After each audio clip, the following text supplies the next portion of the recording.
All right, let's talk to our next guest, Ray Didinger. So you can weigh in on the Phils from last night, the Paul George press conference, and obviously heaviest today on the Eagles, both regarding the team as they shoot toward their first practice, which is coming up in about 2 hours. Bummer to see Cooper DeJean, the news of him yesterday. He's going to be out for what looks like might be about 3 weeks, a hamstring injury. So his chances to start out of the gate this season certainly take a big-time hit. But also a lot today on what we want to hear from Sirianni and Hurts when they speak publicly and what we expect to hear from Sirianni and Hurts when they speak publicly. All of those topics on the table, 215-592-9494. You know who's on the table? The Diddy, Mr. Ray Didinger. Good morning, Ray Diddy. Good morning, Joe. How are you doing? Ray, listen, two things. First off, always doing better when I talk to you, but extra, always doing better when the Eagles are about to practice for the first time. I mean, Ray, you feeling that football thing alive again? Oh, sure. Yeah, I always look forward to the start of it. It's the sport that I love, and it's a sport that I covered for 55 years. Long time. You're still doing it, Ray. Long time. And I'm always excited when it gets underway, especially when you have a team with this kind of roster and a team that it really has a chance to do something. Sure and does. I think we all feel that. I mean, listen, I covered this team in the early 70s when you went to training camp and you knew exactly what you were dealing with. I mean, you knew you had a team that would be out of it by October 1st. And that's one whole different emotion.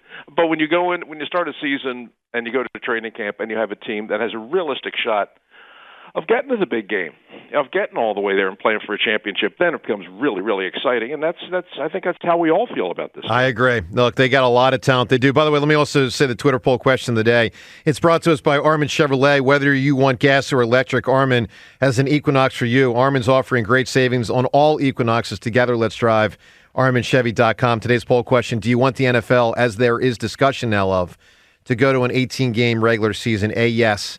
B, no. You can vote at Sportsradio WIP on Twitter. Ray, we'll get to that with you, but let's start Eagles as you were there. What, Ray, do you expect from Jalen Hurts when he speaks? Like, my expectation as Sirianni is he's going to say, everything's fine, we're good, let's rock and roll. On Jalen, I'm not as confident that he'll give that, even if he doesn't feel that about the head coach. What do you want to hear from Jalen? What do you expect to hear from Jalen?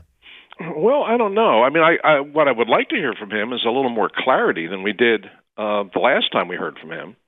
When he had the press conference where he talked about 95% of the offense is different, and are they going to have trouble working that out? I don't know. We'll see. I mean, he finished his press conference and everybody kind of looked at each other like, "What? What was that all about?" Yep. I think he kind of has to. I'm sure he's going to be asked about that, and to just try and set the record straight. Look, no, that isn't exactly what I was trying to say. I think I probably didn't make it as clear as I could. Here's how I really feel. I mean, that's kind of what he has to do. Because when he walked away from the podium last time, I mean, he had everybody scratching their heads. And it's all we talked about in this station for about 6 weeks.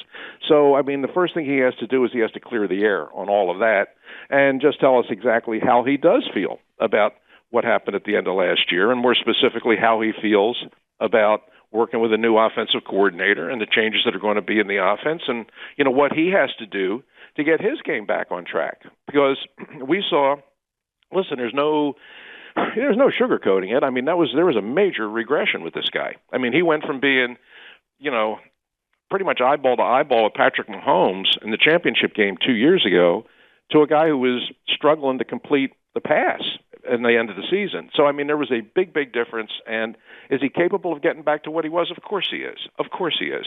But the fact of the matter is, now he and the coaching staff have to get him back there. Ray, I'm curious. You've covered so many athletes, and I know, the one you featured, I guess, the most in your more recent book on your career was Schmitty, saying he was the best that you saw, I guess after Will Chamberlain that you covered. I'm curious, Jalen's personality. I mean, it is what it is. Do you feel that it is important that he evolve, even if it is not in his bag personality-wise?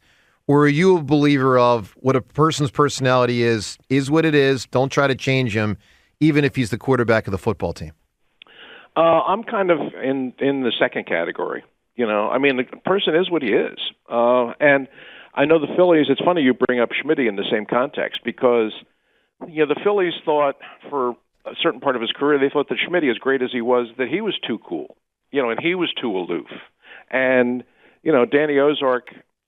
One year they went to spring training, and Danny Ozark announced the first day of spring training that Mike Schmidt was the captain of the team, and it was their attempt to try and bring to get him to engage with the other guys in the locker room more and to become more of a leader, which you would like your best player to be.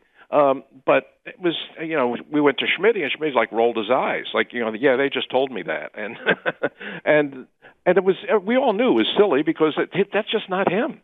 He's a great player. He was on his way to the Hall of Fame. He was the MVP when you won your first World Series. I mean, he did all the stuff you wanted him to do, but don't ask him to be Pete Rose. Don't ask him to be Sal Bando. Don't ask him to be the captain of the team because that's just not his personality. Can that work? Just let him go play. Can that work at QB football? You know what I mean? So I hear you on Schmitty. Can that work for football quarterback? Sure. Yeah, I can. Absolutely. I mean, it worked 2 years ago. That's the part that last year there was all this discussion down the stretch last year that look at him on the sidelines. Geez, he's just sitting there and he's not talking to his teammates and this is bad. He's not exerting leadership. You get the video from the year before. It was the same guy. Yes. It was the same guy. It's just people were reading it different because he wasn't playing as well. Ray, I've always said, and I believe I've had this conversation with you guys a couple of times, in pro football, and especially at the quarterback position, leadership is defined by performance. If leadership is, I've seen all kinds of personalities come through. I mean, Jim Kelly's personality was totally different than Joe Montana's, was very different than Dan Marino's, was totally different than Dan Fouts. But they're all in the Hall of Fame. But none of them exerted leadership the same way in terms of what you saw on the sidelines, in terms of being animated or vocal or rah-rah. I mean, some of them were. I mean, Kelly certainly was. But Joe Montana would play a whole game and never say a word other than call the play. But he was a great leader because the guys on the team had such confidence in his ability to win a game for him in the fourth quarter. That's where the leadership comes from. And if the players believe that their quarterback's capable of taking that ball and driving it 90 yards in the last 2 minutes and winning the game for you, then he's your leader. But it's all about the performance. He doesn't have to talk. He doesn't have to lead cheers. He doesn't have to be the guy that brings the energy to the locker room. All he has to do is bring the performance to the field. And we saw that 2 years ago. Yeah. Jalen Hurts was a terrific leader for this team. I mean, there's no question he was the leader. Everybody looked to him in the critical situation. The difference is he delivered. Mm-hmm. Last year he didn't. So, I mean, it all comes down to performance. I always believe that. Ray, Jalen told us that it was 95% new, this offense. I think that's probably just the terminology is 95% new. The language is 95% new. But he's got a lot to learn. This offense has a lot to learn. How much does that change the way practice is run? The way that camp is run. Last year, Nick Sirianni, I think it was October, maybe even the end of September, he was already talking about the possibility that he would change training camp to make it more difficult because of the slow start that the Eagles were enduring. How do you think that's going to look? How much harder will camp be this season? Well, I'm sure Nick's going to be asked that today, and I don't know that he'll answer it directly, but we'll see when they get on the field. We'll see if they work harder. We'll see if there's a little more contact. We'll see if it's a little more demanding physically. I hope it is. Because I really do think, and having gone to his practices the last couple of years, I really do think they needed to work harder. I've always felt that, and look, I'm maybe not the best judge of this because I was going to training camps in the 70s when football was a totally different game, and training camp was a totally different animal. Training camp was like 3 months long, wasn't it?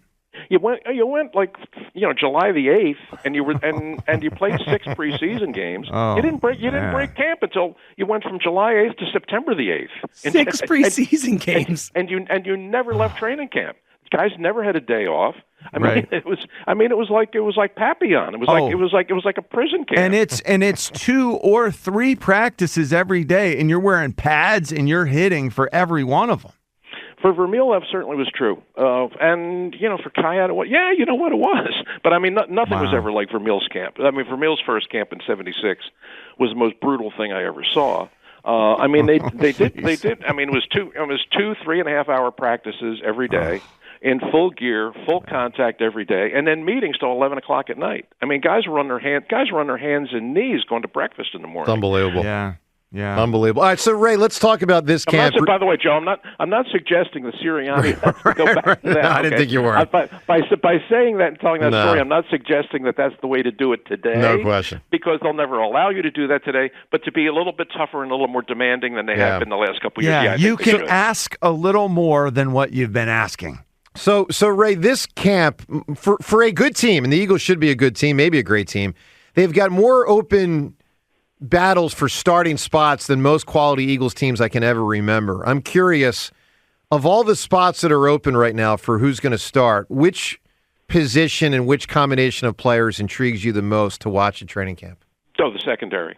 Because it's a shame that DeJean is not going to be able to compete for a couple weeks, because I think he's really good. Yeah, I think he is really, really good. I think he's a guy that can come in and be a difference maker right away. And I'm sorry that he's now going to be getting off to a slow start. But he'll be. I mean, by the time the season rolls around, he'll be fine. But he was the one who had the best chance, to really come in and make an impact right away. And it's just such a shame that it was him that got set back like this. Yeah, it was.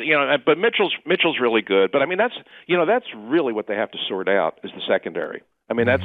You're right, Joe. They've got a couple of areas they have to address. But the big thing is they have to straighten out the secondary. I mean, they have to figure out who's going to play in what spot and get them out there and just make them better. Yeah. Because at the end of the season, that was the worst pass defense in football. I mean, it was when you watched it in real time, it was bad, and when you went back and you watched the tape, it was worse. I mean, there wasn't a single thing that they did well. They couldn't cover, they couldn't think, they couldn't react, and they couldn't tackle. I mean, that secondary was absolutely bordering on embarrassing at the end of the year, and that's what got them run out of the playoffs. Wild. Ray, it just striking me. I'm going through the roster in my head and the spots, and look, I think Cam Jurgens is going to be pretty darn good, but it is notable today the Eagles will have their first practice with Jason Kelce not part of the team since 2010. Right. How do you feel Jurgens is going to do? And second part of the question, who the heck is the guard that plays next to him that takes his spot that was Jurgens' spot last year when Kelce was the center? Yeah, good question. Well, I was thinking about that. I was thinking about the fact that first day of practice, first day of getting on the field, and you're not going to have number 62 for the first time in a long time, and that's going to be different. I mean, that's definitely going to be different. I think Jurgens will be fine. He actually played better than I thought he would at guard last year, considering that's not his natural position. But center is his natural position, so I think he'll step in there and he'll be fine. The only thing is that you can't expect him to do all the things that Kelce did right away. I mean, he just won't. And one of the things is the mental part of it. I mean, I don't know if people really appreciate how much responsibility Kelce took off of the quarterback with his ability to set the protections and do all the things at the line of scrimmage before the ball was ever snapped. I mean, look, he was the best in football once the ball was snapped, but he was absolutely the best in football before the ball was snapped, with all the stuff that he communicated to the rest of the guys on the team. And I mean, it really took a lot of that responsibility off of Hurts. And now I don't think you can ask Jurgens to be that guy right away.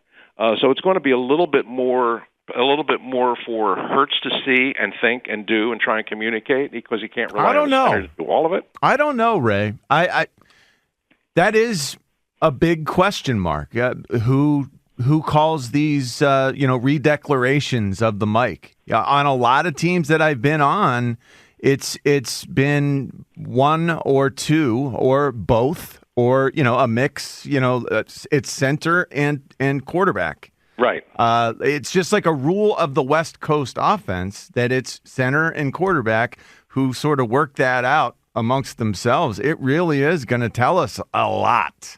If Cam's the one who's, gesticulating wildly and making all these calls, that says something to me.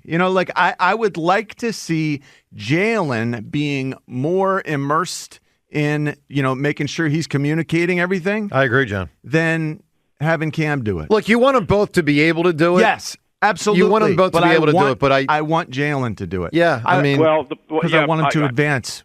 Yeah, I know what John's saying, and I agree with that. But the thing is, they have to be speaking the same language. Yeah, they both have to be communicating, and they both have to be doing all that stuff. But they have to be doing it in the same language. They have to understand. They have to both see the field exactly the same way. Right. If Jalen doesn't trust, look, Jalen had the utmost trust in Kelce because he was the best at what he did. I mean, he knew everything that was coming from Kelce before the ball was snapped was 100% accurate, and he could trust it.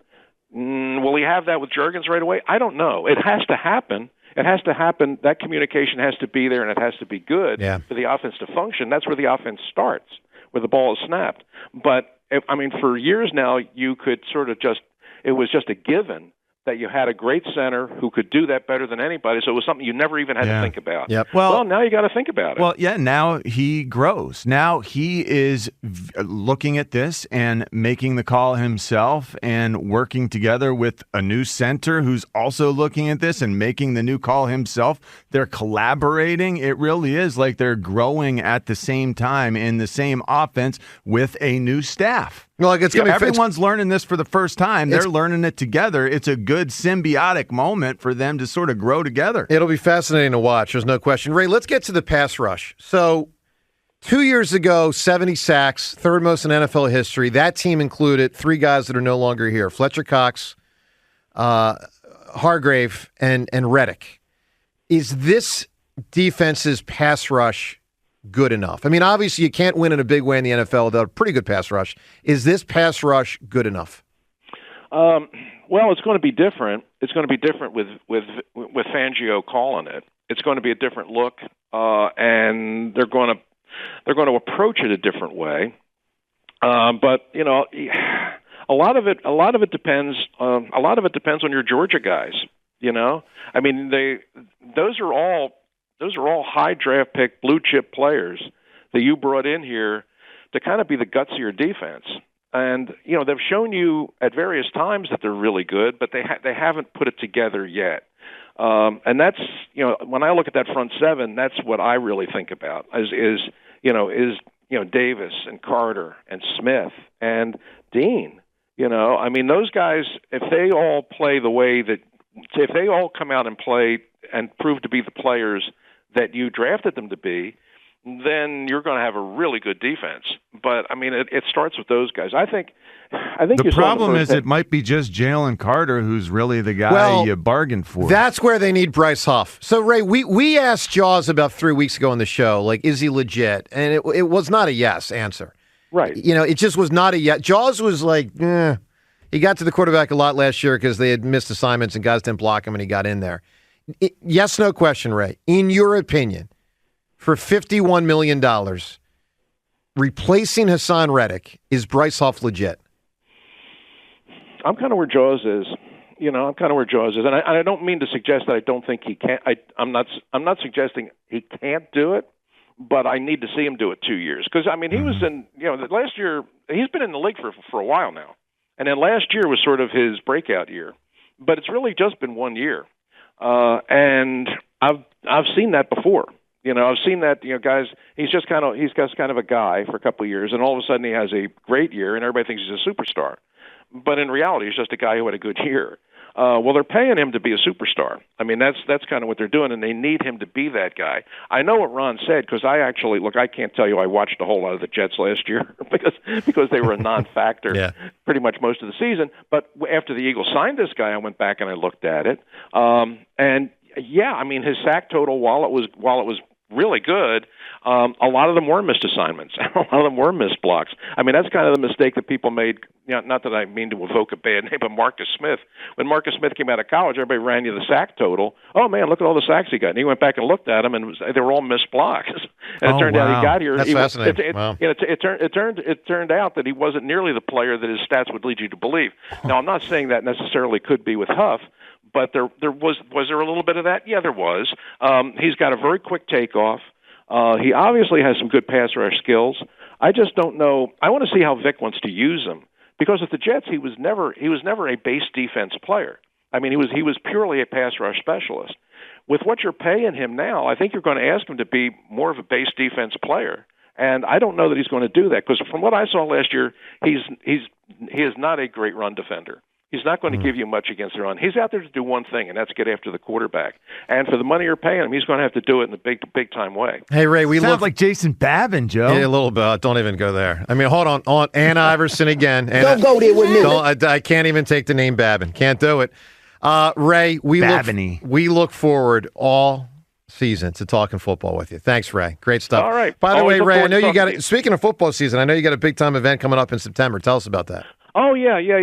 This is something new that Glenn Macnow and I have put together, and it's a stage show, and it's called The Greatest Moments in Philadelphia Sports. And it's going to be Glenn Macnow, myself, and none other than the great Joe Conklin. Nice. And we're going to try it for the first time at the Ardmore Music Theater on Lancaster Avenue out in Ardmore. And it's going to be they've already sold out one show on September the 18th, but there was such demand that they've created now a second show on September 17th. So if you want to come out and see Glenn and me and Joe Conklin and relive the greatest moments in Philadelphia sports, get in touch with them. You can go to TIXR.com and enter any of our three names, and you can order your tickets. And I think it's going to be a fun night. Awesome. Love it. Ray, thanks so much, bud. We'll talk to you real soon. Thanks, Ray. All right, take care, guys. All right, there Bye-bye. he is, the Diddy. 215-592-9494. Reminder, Nick Sirianni's press conference today at 9 o'clock. We'll carry it here on WIP. Up ahead, more from what Paul George said yesterday and some interesting odds related to Nick Sirianni and Bill Belichick.